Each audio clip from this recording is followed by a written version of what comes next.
চলতি বছরের শেষটা খুব একটা স্বস্তিজনকভাবে হয়নি ব্রাজিলের। ড্রয়ের মধ্য দিয়ে বছরটা শেষ করলো সেলেসাওরা। নভেম্বরের ফিফা উইন্ডোতে ব্রাজিল জয়ের মুখ দেখেনি। ভেনেজুয়েলা ও উরুগুয়ের বিপক্ষে 2 ম্যাচই ড্র করেছে সেলেসাওরা। বিশ্বকাপ বাছাই পর্বে এ পর্যন্ত ব্রাজিল খেলেছে 12 ম্যাচ। 12 ম্যাচে 5 জয়, 4 হার ও 3 ড্রয়ে সেলেসাওদের পয়েন্ট 18, যার ফলে কনমেবল অঞ্চল থেকে 2026 বিশ্বকাপ বাছাই পর্বের লড়াইয়ে পয়েন্ট টেবিলের পঞ্চম স্থানে থেকে বছর শেষ করল দরিবালের শিষ্যরা।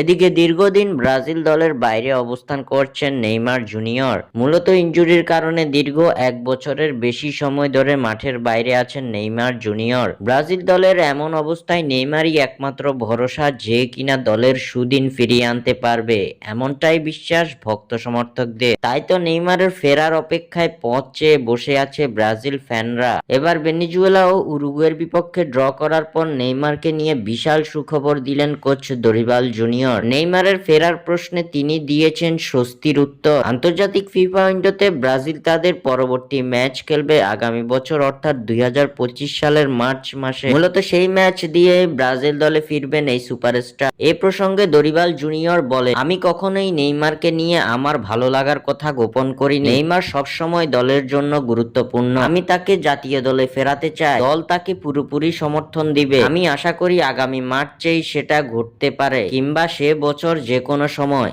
দরিবালের কথায় স্পষ্ট যে 2025 সালের মার্চ মাসে ব্রাজিলের স্কোয়াডে ফিরবেন নেইমার জুনিয়র। স্বাক্ষর থেকে সাদবিন ইসলাম।